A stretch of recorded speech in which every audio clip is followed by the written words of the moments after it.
Alors, je me trouve avec Nathalie Delarive, ici à la bibliothèque de Baie-Saint-Paul. Bienvenue. Ben, merci beaucoup. C'est la première fois que tu exposes à Baie-Saint-Paul? Oui, c'est la première Puis fois. pourquoi? Qu'est-ce qui t'a interpellé? Ben, j'ai toujours aimé le coin, ça c'est sûr, mais ça fait quelques années là, que j'habite en région. J'ai quitté le centre-ville de Québec pour le bout de l'île d'Orléans. Puis maintenant, ben, c'est ça. Je me sens de plus en plus affinité avec les régions parce que j'en habite une, si on veut. Et Baie-Saint-Paul, c'est un endroit que je vais régulièrement. OK. Tu connaissais déjà? Oui, je connaissais déjà le lieu. René Richard me parlait beaucoup. La salle Pierre-Perrault me parle beaucoup. C'est tout un peu... c'est tous des noms qui résonnent en moi. Donc, pour moi, c'est un naturel de venir ici, là. Puis comment ça s'est passé, là, de dire, bon, mais j'aimerais ça exposer? Est-ce que ça a été facile? En fait, c'est tout simplement, c'est une démarche qu'on fait auprès de la bibliothèque, qui, une fois par année, c'est comme n'importe quel lieu de diffusion. Une fois par année, ils font un appel et puis tu soumets ton dossier. Comme dans toutes les régions, comme chez nous à l'île d'Orléans, on privilégie toujours les gens de l'île en premier, puis après ça, quand il reste des espaces où il y a des expositions vraiment pertinentes, intéressantes, liées à notre lieu, là, au lieu de diffusion, ben, on les retient. J'imagine que ça a peut-être été la même chose pour ici. Mes tableaux ont dû, c'est ça, les inspirer, trouver qui allaient avoir leur place ici. Pendant tes tableaux, c'est quoi ton inspiration pour tes créations? OK. Ces créations-là, si on parle, on peut parler de la technique et on peut parler du thème, du sujet. Donc, si on parle du sujet, c'est vraiment un sujet qui revient constamment dans mon art. C'est la nature qui m'inspire. Et la nature souvent dénuée de toute trace humaine. On dirait que je cherche à revenir à une sorte de statue originelle, c'est ça, où est-ce que l'humain n'a pas encore touché à cette nature. On sent pas l'intervention humaine dans ta vie. Oui, c'est ça. Et dans cette série-là, parce que je fonctionne beaucoup par série, je suis une personne de projet qui fait des projets dans la vie, pas juste en art, mais en d'autres. Et j'aime ça toujours comme fermer la boucle. Et puis ça, je pense que cette série-là, c'était vraiment... c'est un petit peu ça aussi. Je ne sais pas ce que je vais faire après, mais pour l'instant, ça, c'est vraiment un ensemble. Et c'est principalement des paysages du bout de l'île d'Orléans, donc à Saint-François, qui est la place où est-ce que j'habite. Et c'est inspiré de mes promenades par chez nous, du belvédère, qu'on appelle le belvédère de l'Aigle, où est-ce qu'il y a le banc double. La vue sur Cap-Tourmente. Quand je fais mes promenades, souvent je rencontre des animaux ou des traces de pas. Fait que je sais un petit peu quel animal habite, se promène aussi dans le fond, dans ce coin-là. Et c'est pour ça qu'on voit toujours un petit animal qui est un peu comme en dehors du cadre, si on veut. Tu deviens un peu spectateur à ce moment-là. Oui, c'est ça. J'aime que ce soit l'animal qui soit spectateur. Parce que c'est lui qui, j'ai l'impression, habite avant nous même le paysage, pas le paysage, mais la nature.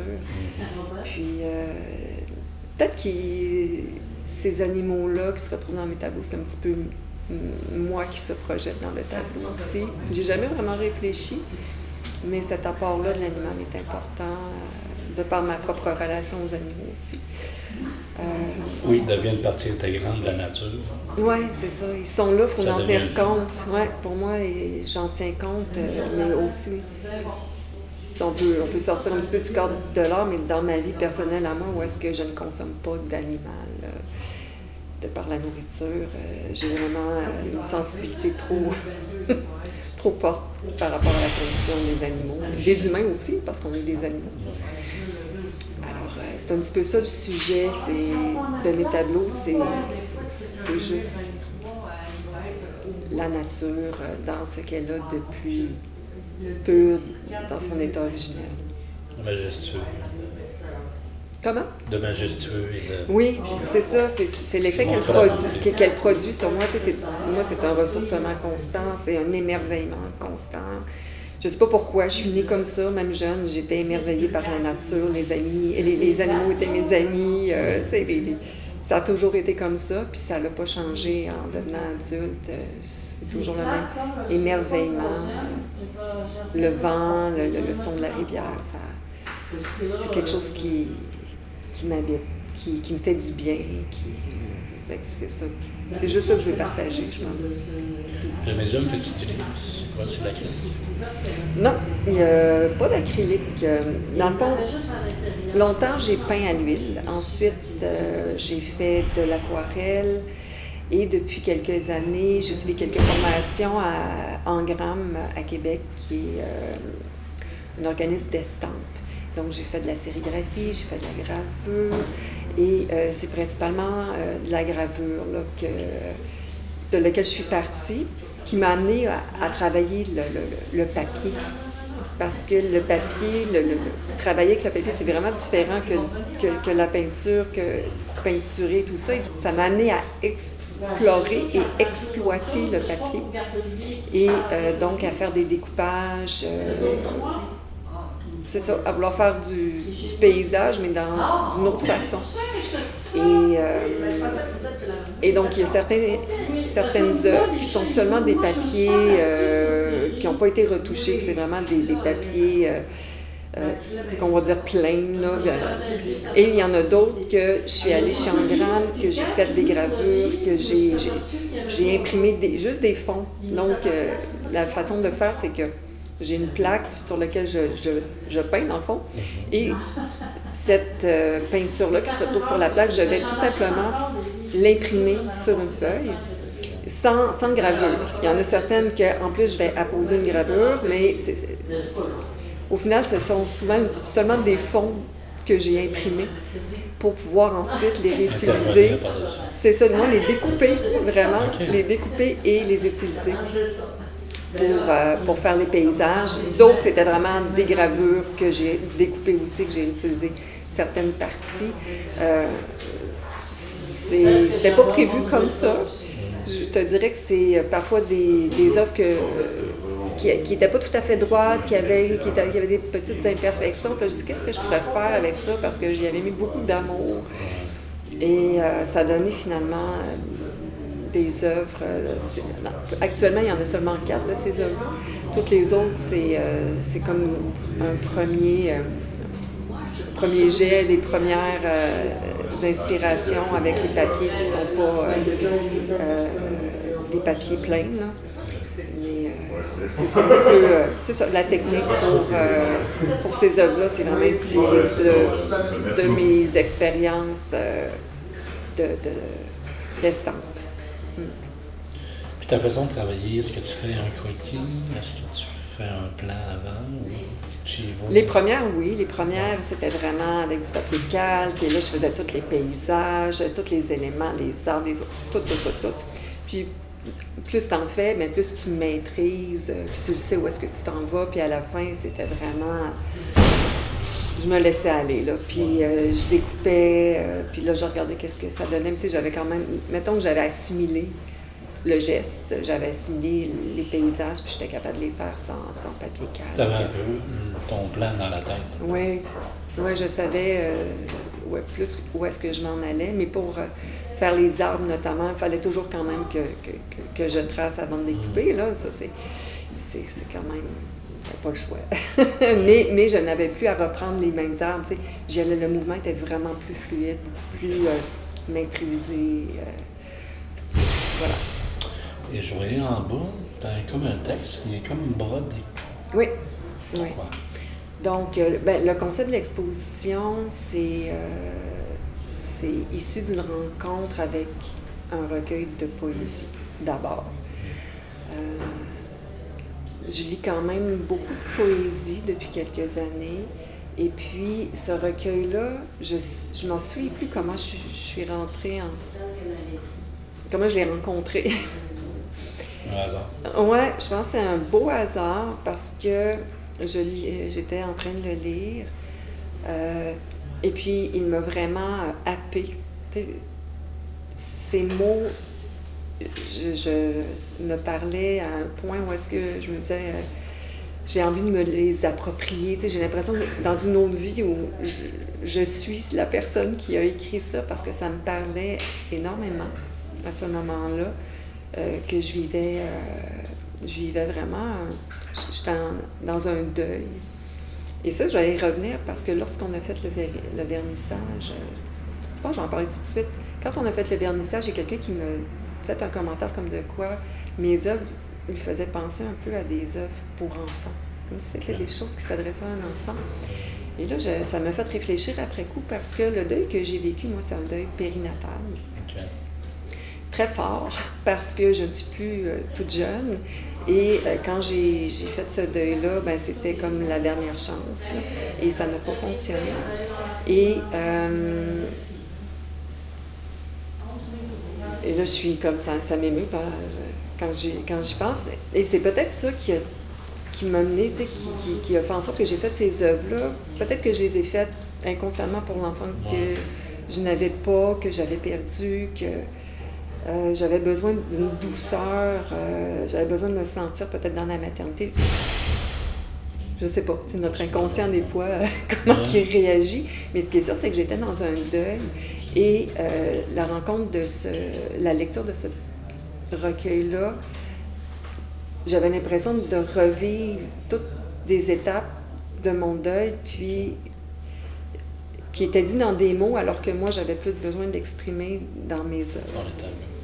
Et ça a été fort parce que j'ai créé des œuvres, et puis à l'automne, il y a eu un appel à projet dans le cadre du mois de la poésie qui avait lieu donc 6 mois plus tard, et j'ai décidé de contacter la poétesse, Odile Marie Tremblay, qui, dans mon imaginaire, c'était quelqu'un qui avait mon âge et même plus jeune, parce que je trouvais que sa poésie était vraiment comme contemporaine, jeune.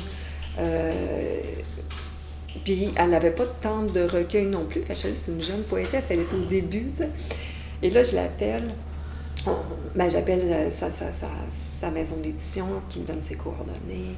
Et là, on se parle au téléphone. Et là, je me rends compte, maintenant, Odile Marie, c'est une personne qui est dans la 70.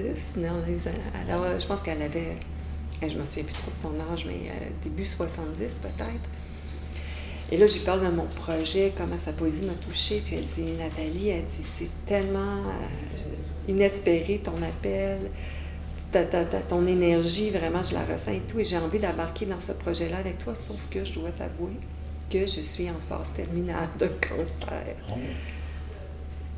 Alors là, ça m'a happé ça aussi. Tu t'embarques-tu dans un projet comme ça avec une personne, sachant que tu vas vivre aussi, tu risques de faire le deuil de cette personne-là, en plus du deuil que tu viens de vivre et tout ça, mais je me suis lancée quand même parce qu'on a vraiment connecté, elle et moi.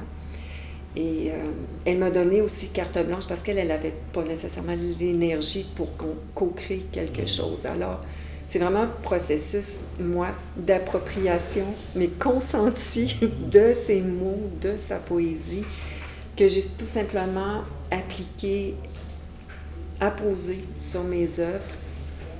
Et pour Odile Marie, elle le comprend. Tu sais, mon univers n'était pas le sien.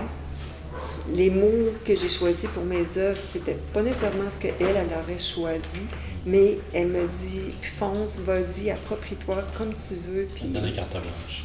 Oui, ça a été vraiment une rencontre humaine autant qu'une rencontre poétique. Et ce qui a été extraordinaire, c'est que notre rencontre a eu lieu en octobre et l'exposition, on en a déjà fait une première exposition de ces œuvres-là, il y en a eu, j'ai créé d'autres œuvres après, donc c'était pas tout à fait ce qu'on voit présentement. Mais l'exposition a eu lieu en avril, donc à peu près 6 mois après notre rencontre et 1 mois après, Odile Marie, elle est décédée.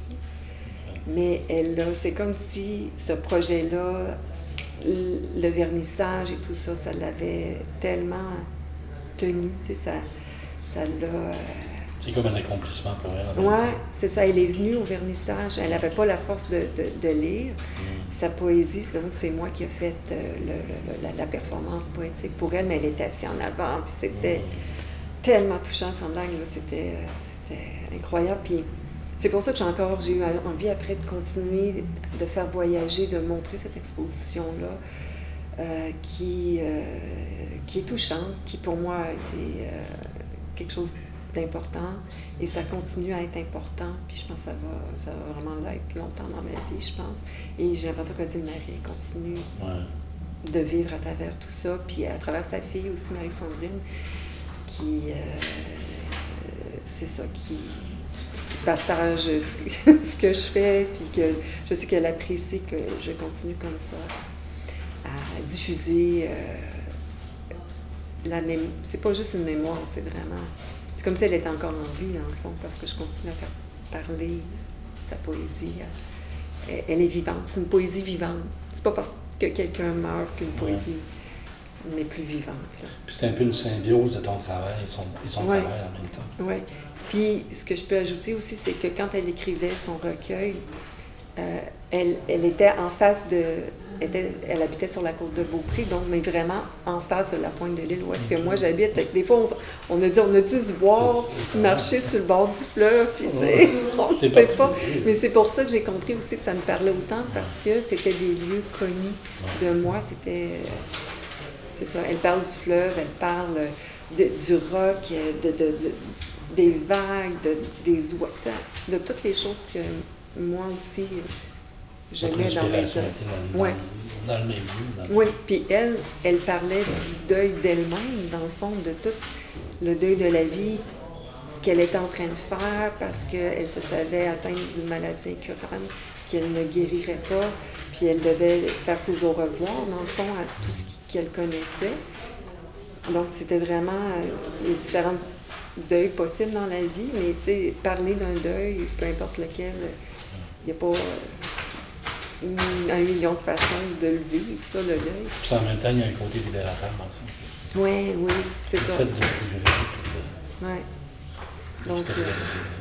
de voilà un petit peu, tu sais, ça a l'air lourd et profond comme ça, mais pour elle... C'est une belle histoire, je trouve. Oui, pour elle, puis pour moi, je pense que ça a été léger, ça nous a permis de traverser ça, puis je mets beaucoup de douceur. Quand je vis des choses violentes, c'est la douceur que j'essaye de contrebalancer, puis je pense que c'est ça qu'on voit un peu dans ses œuvres. Les commentaires, comme ça. Les commentaires que j'ai eus, c'est beaucoup ça, c'est la douceur qui revient beaucoup. Le côté aussi enfantin de ma proposition.